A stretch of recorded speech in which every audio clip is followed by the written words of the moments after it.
Hello everyone. ये Ranchi university semester third का MN 1B जिसका है फिजिक्स में, वो उसके अकॉर्डिंग मैं यहाँ पे करा रहा हूँ। ये आपका एग्ज़ाम में काफ़ी हेल्प होगा, क्योंकि जो भी सिलेबस है आपका उसमें एक टॉपिक है वेक्टर एनालिसिस। तो मैंने वेक्टर एनालिसिस का नोट्स लाया, इसमें मैं आपको समझाऊंगा और इस पे मैं क्वेश्चन दूंगा। अभी मैं एक दो क्वेश्चन करूंगा, फिर मैं आपको DPV वगैरह या प्रैक्टिस के लिए मैं अपने चैनल पर डाल दूंगा, तो वहाँ से आप देख लीजिएगा। अगर कुछ भी प्रॉब्लम हो, समझाने में नहीं समझ में आए, तो आप हमसे कमेंट करके पूछ सकते हैं। अगर वीडियो अच्छा लगे तो लाइक कर लीजिएगा और चैनल सब्सक्राइब कीजिएगा, तो आपको आने वाला वीडियो भी अपलोड करूँगा जो एग्ज़ाम में काफ़ी हेल्प होगा। तो चलिए स्टार्ट करते हैं। देखिए, अगर आपको उसमें एक टॉपिक है ये ग्रेडियंट, डाइवर्जेंट और कर्ल, तो वो तीन उसमें मेजर टॉपिक हैं। उस यूनिट में तीन मेजर टॉपिक हैं। तो उसमें आप तीन है, तो उसे अच्छे बनाने के लिए आपको सबसे पहले जानना होगा कि ऑपरेटर क्या है। इसे डेल जो होता है, डेल को हम लोग बोलते हैं ऑपरेटर। ठीक है, डेल ऑपरेटर है। तो अब इसके बाद आपको डेल ऑपरेटर समझ आएगा कि डेल का इक्वल क्या होता है, I cap del by del X plus J cap del by del Y, इस तरह से। ठीक है, इस तरह से होता है आई कैप में, जे कैप में और के कैप में। तो आप यहाँ से देखिए, जब आपको ग्रेडियंट पूछेगा तो आप यहाँ पे डेल फाई करेंगे। अब डेल में तो ये पूरा होता है और फाई से मल्टीप्लाई है, तो फाई आप यहाँ एक बार, यहाँ एक बार, यहाँ एक बार, तो वही मैंने यहाँ पर रखा है। अगर फाई की जगह एक्स का फॉर्म, एक्स वाला एफ रखिएगा तो एफ यहाँ, एफ यहाँ, एफ यहाँ पर आएगा। तो ये काफ़ी सिंपल है, लेकिन बस एक कन्फ्यूजन काफ़ी बच्चे को होता है कि sir f is equal to आपका फंक्शन ऐसा दिया रहा हो या five is equal to x plus y plus z दिया हुआ है, तो सर इसको कैसे डिफ्रेंशिएशन करना होता है। तो देखिए, ये पूरा फाइव और टर्म को यहाँ पे रखना है और यहाँ पे रखना है, और यहाँ नीचे क्या है, एक्स है। तो सिर्फ एक्स के रिस्पेक्ट में इसको डिफ्रेंशिएशन करेंगे पार्शियली। तो एक्स का करेंगे तो वन होगा, बाकी टर्म जीरो होगा। अब यहाँ करेंगे तो यहाँ वाई का टर्म का डिफ्रेंशिएशन होगा, बाकी टर्म जीरो होगा। यहाँ करेंगे तो जेड का टर्म का डिफ्रेंशिएशन होगा, बाकी सब जीरो होगा। तो ये है आपका ग्रेडियंट निकालने का मेथड है। तो चलिए, ये फॉर्मूला है, इस मेथड से चलना है। तो अब इस पे मैं कुछ क्वेश्चन है, उस क्वेश्चन को समझाऊंगा और वहाँ से कुछ और चीज़ें कंसेप्ट उसको क्लियर करेंगे। ठीक है, तो देखिए ये क्वेश्चन है। सबसे पहले एक चीज़ याद रखिए, ग्रेडियंट जो होता है एक स्केलर फील्ड होता है। ग्रेडियंट जो होता है f is equal to scalar दिया हुआ रहता है, ये याद रखना है। जैसे क्वेश्चन है कि if f is equal to x q y z square, f का वैल्यू दिया हुआ है, find the grad f. Gradient को स्मॉल में ग्रेड एफ दिखाते हैं, और ये जो है वन वन वन पे निकालना है। तो ये पॉइंट दिया हुआ है और एफ इज इक्वल टू दिया हुआ है। तो आप फार्मूला लगाइए ग्रेड एफ कैसे निकालते हैं। तो ग्रेड एफ निकालने के लिए ग्रेड एफ और ये ग्रेड को हम लोग डेल से दिखाते हैं, तो ये डेल डेल डॉट एफ हो जाएगा, मतलब डेल इंटू एफ है, डॉट प्रोडक्ट नहीं लगाना, डेल एफ है। तो देखिए, डेल की जगह पे ये लिखेंगे और एफ जगह पे ये लिखेंगे। अब मैंने क्या बोला कि ये पूरा टर्म एक बार यहाँ, एक बार इस पर, एक बार इस पर आता है, और इसका पार्शियली डिफ्रेंशिएशन होता है जो नीचे में होता है। तो इसका पार्शियली डिफ्रेंशिएशन करेंगे तो वाई जेड स्क्वायर तो सेम ही रहेगा, और एक्स के ऊपर करेंगे तो थ्री एक्स स्क्वायर आएगा, और आई कैप है तो आई कैप, प्लस तो प्लस, जे कैप है तो यहाँ जे कैप हो गया। अब देखिए नीचे में वाई है तो वाई का करेंगे तो वन हो जाएगा, एक्स के ऊपर जेड स्क्वायर है तो सेम हो जाएगा, प्लस तो प्लस।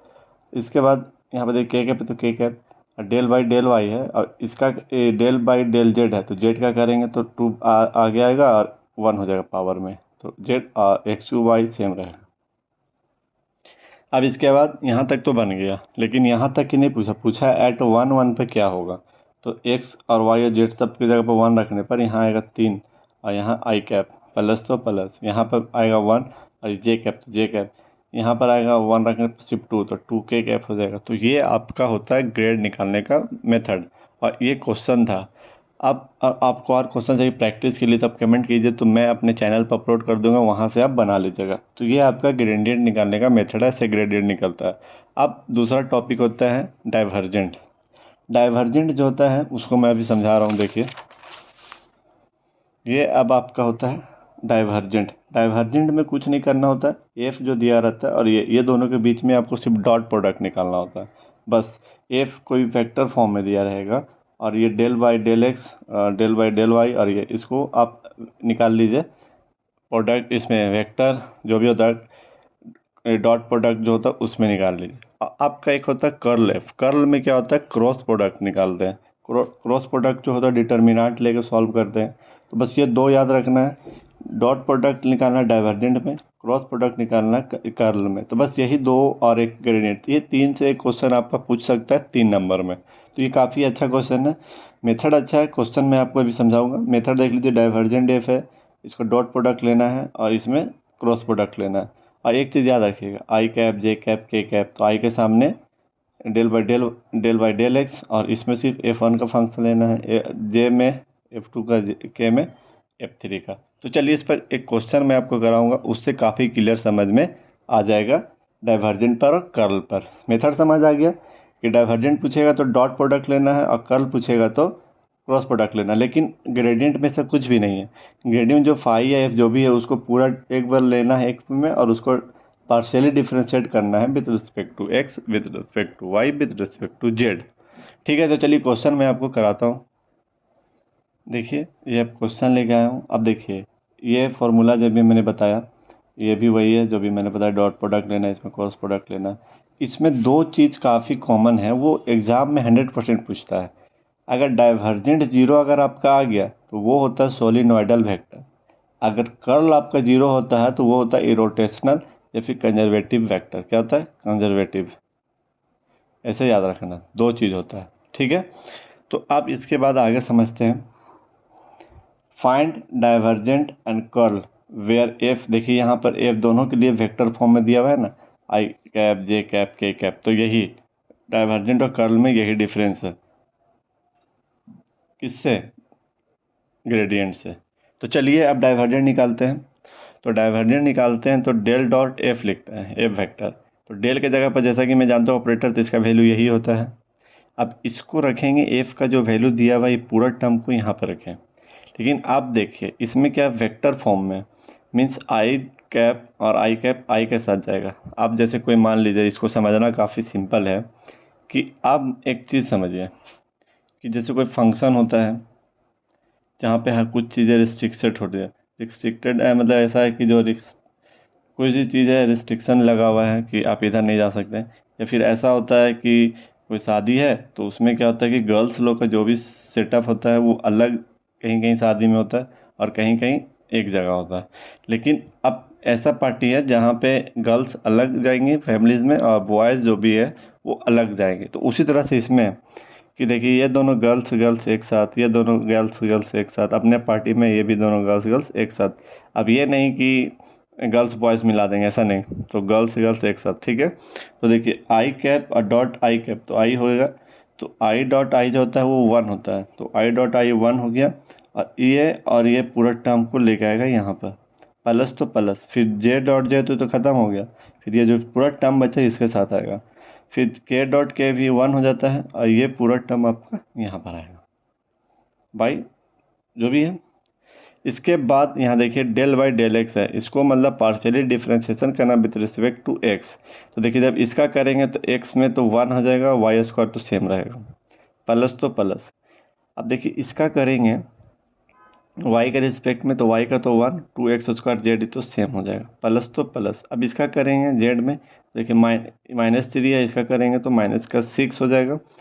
तो यहाँ पर -6 वाई और जेड का करेंगे 2z हो जाएगा। इसके बाद एट ए पॉइंट 1 -1 पूछा है आपको, यहाँ देखिए 1 -1 1 पे निकालना है ना। तो इसके लिए क्या करेंगे, x 1 ये सब रखेंगे वैल्यू को। तो जब y -1 रखेंगे तो उसका स्क्वायर करने पर तो 1 ही आ जाएगा।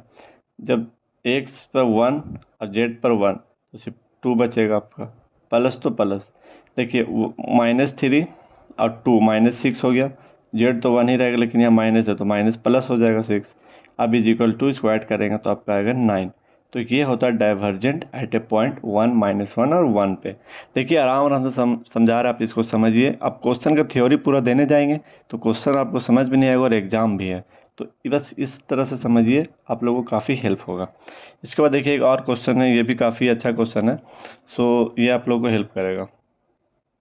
सो देखिए क्वेश्चन क्या बोल रहा है, find divergent f and curl f where f is equal to grad. फिर ये दिया हुआ है, यही बस यही क्वेश्चन यहीं तक है। तो ये तो क्वेश्चन ऐसा है कि आप समझ भी नहीं पाइएगा कि इसको कैसे क्या रखना क्या नहीं। तो ये बोल रहा है एफ जो फैक्टर है वो ग्रेड इसके इक्वल है, तो आप ग्रेड एफ पहले आपको निकालना पड़ेगा। जैसे अब ग्रेड है और ये एफ फाई का वैल्यू दिया हुआ, तो पहले ग्रेड की जगह पे लिखेंगे और फाई की जगह भी पूरा टर्म लिखेंगे। इसके बाद मैंने क्या बताया था, जब ग्रेडियंट निकालना होता है तो ये पूरा टर्म एक बार इसमें जाता है, ये पूरा टर्म एक बार इसमें जाएगा, पूरा टर्म एक बार इसमें जाएगा।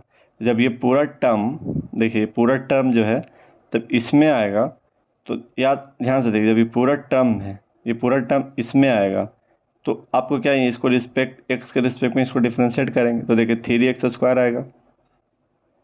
अब देखिए ये दोनों जीरो हो गया। जब फिर एक बार एक्स में करेंगे तो माइनस का वाई जेड बचेगा, माइनस का वाई जेड, और आयोटा ये आयोटा आई कैप हो जाएगा। यहाँ तक समझ आया? जैसे मैंने कहा कि इसको पूरा टर्म को एक बार यहाँ भेजेंगे, एक बार पूरा टर्म यहाँ, एक बार पूरा टर्म यहाँ भेजेंगे। तो अब देखिए, अब जब इसको यहाँ भेजे एक्स के रिस्पेक्ट में किए तो इसका तो 3x², ये दोनों जीरो हो जाएगा एक्स में क्योंकि पार्सली कर रहा है, माइनस तो माइनस, अब थ्री तो थ्री, वाई जेड तो वाई जेड, एक्स का 1 हो गया, तो ये आपका आई कैप में आ गया। प्लस फिर अब इसमें ही भेजेंगे, अब इसको फिर वाई में करेंगे तो देखिए 3y², ये दोनों तो जीरो हो जाएगा, माइनस तो माइनस, जब वाई करेंगे तो 1 और 3x z आएगा, 3x जे कैप, प्लस तो प्लस। अब ये पूरा टर्म को फिर एक बार यहाँ भेजना, फिर इसको जेड के रिस्पेक्ट में करना है, तो 3z², माइनस तो माइनस, जेड का करेंगे तो 1, 3xy आ जाएगा, के कैप हो जाएगा। तो ये आपका एफ निकल गया। देखिए वेक्टर में निकल गया, अभी वेक्टर में निकल गया तो डाइवर्जेंट वेक्टर आप इजीली निकाल सकते हैं। तो चलिए कैसे निकालते हैं अब उसको समझते हैं, ठीक है। अगर अच्छा लग रहा है वीडियो तो लाइक कर लीजिए, चैनल सब्सक्राइब कर लीजिए, आपको फ़ायदा होगा। तो चलिए देखते हैं डाइवर्जेंट एफ निकालने के लिए। तो डाइवर्जेंट एफ निकालने के लिए डेल डॉट एफ करते हैं, तो डेल के जगह पर ये पूरा फंक्शन लिख दिए, एफ के जगह पर ये पूरा फंक्शन लिख दिए। अब इसको कैसे निकालेंगे उसको समझिए। डॉट प्रोडक्ट में क्या बोले थे, आई आई के साथ जाएगा, जे जे के साथ जाएगा, के के साथ जाएगा, तो आई डॉट आई 1, अभी देखो ये पूरा टर्म है तो यहाँ लिखेंगे प्लस तो प्लस, जेड डॉट जे 1, और फिर ये पूरा टर्म इधर वाला यहाँ चला जाए, फिर के डॉट के 1, फिर ये पूरा टर्म जो आपका यहाँ पर आएगा। अब इसके बाद इसको पार्शियली डिफ्रेंसिएशन करना होता है, देखिए जब इसका करेंगे एक्स रिस्पेक्ट में तो आएगा 6x, इसका करेंगे तो एक्स में, यहाँ तो एक्स है ही नहीं तो पूरा जीरो हो गया, प्लस तो प्लस, 3y² है, वाई के रिस्पेक्ट में करेंगे तो 6y आ जाएगा, इसमें y है ही नहीं तो पूरा जीरो हो गया, सिमिलरली 6z आ जाएगा। तो ये आपका डाइवर्जेंट निकल गया। यहाँ पे पॉइंट दिया हुआ है नहीं कि किसके लॉन्ग किसके पर निकालना, तो यही आपका डाइवर्जेंट हो गया। आप पूछ रहा है कर्ल, कर्ल भी निकालना है, तो कर्ल निकालने के लिए आपको फिर फार्मूला लगाना पड़ा डेल क्रॉस एफ। तो अब ये फार्मूला लिखना होगा कि i cap j cap k cap del by del x del by del y del by del z. इसके बाद क्या करना है आपको, अब जो भी ये यहाँ पे उस टर्म को रखना है जो यहाँ पर होता है, F1 F2 F3, ये पूरा टर्म यहाँ, ये पूरा टर्म यहाँ, फिर ये पूरा टर्म आपका यहाँ आएगा। इसके बाद जैसे डिटर्मिनेंट निकालते उस तरह से आप निकाल दीजिए। तो जब इसका निकालेंगे तो आई को यहाँ रखेंगे, तो फिर इसको बंद करेंगे और इसको बंद करेंगे, तो आपका आपका क्या आएगा, ये और ये आएगा, ये और ये आएगा ना। तो आप देखिए यहाँ पर मैंने कैसे किया है। अब एक चीज़ बताइए, ये इससे मल्टीप्लाई होगा तो आपका क्या आएगा, del by 3z² minus 3xy upon del y, यही आएगा, आएगा ना। तो अब इसको मैंने क्या किया, एक्स वाई के रिस्पेक्ट में डिफ्रेंशिएट, तो जब वाई में करेंगे तो आपका क्या आएगा, ये तो जीरो हो जाएगा, जब इसका करेंगे तो माइनस का 3x आएगा, तो देखिए माइनस का 3x लिखे हैं। तो यहाँ पर मैंने एक स्टेप को छोड़ा है, वो चीज़ आप ध्यान दीजिएगा क्योंकि मैंने यहीं पर डिफ्रेंशिएशन कर दिया। इसके बाद माइनस होता है इधर से, ये तो हो गया, अब इधर देखें तो बीच में माइनस होता है, लेकिन जब यहाँ पर जेड के रिस्पेक्ट में करेंगे इसको तो जीरो हो गया, यहाँ माइनस का 3x आएगा, तो माइनस 3x और ऑलरेडी यहाँ माइनस प्लस का 3x हो गया, प्लस जे कैप, यहाँ पर प्लस लिखें तो आप यहाँ पर माइनस ऐसे इवेंटली लिखते हैं लेकिन यहाँ प्लस लिए हैं, तो अब आपको यहाँ पर एक चीज़ ध्यान रखें, आप माइनस भी लेके सॉल्व कर लीजिएगा।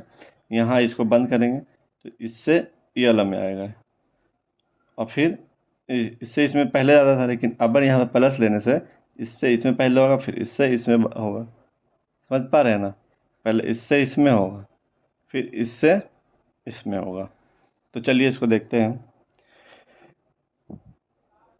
जे कैप हो गया। तो अब इसमें करेंगे तो पहले इससे इसमें करना होगा। तो यहाँ जेड के सकते, यहाँ जेड करनी थी तो जीरो हो गया, इसका करें तो माइनस का 3y। फिर यहाँ बीच में माइनस होता है, फिर जब बीच में माइनस होता है तो अब इससे इसमें करेंगे तो देखिए एक्स में जो जीरो हो गया, ये करेंगे तो माइनस का 3y आएगा। तो यहाँ प्लस का 3y, माइनस पहले से और माइनस इसका तो प्लस 3y। अब फिर जब प्लस के कैप लिखेंगे तो फिर इसको बंद करेंगे, ऊपर वाला बंद करेंगे तो इससे इसमें जाएंगे।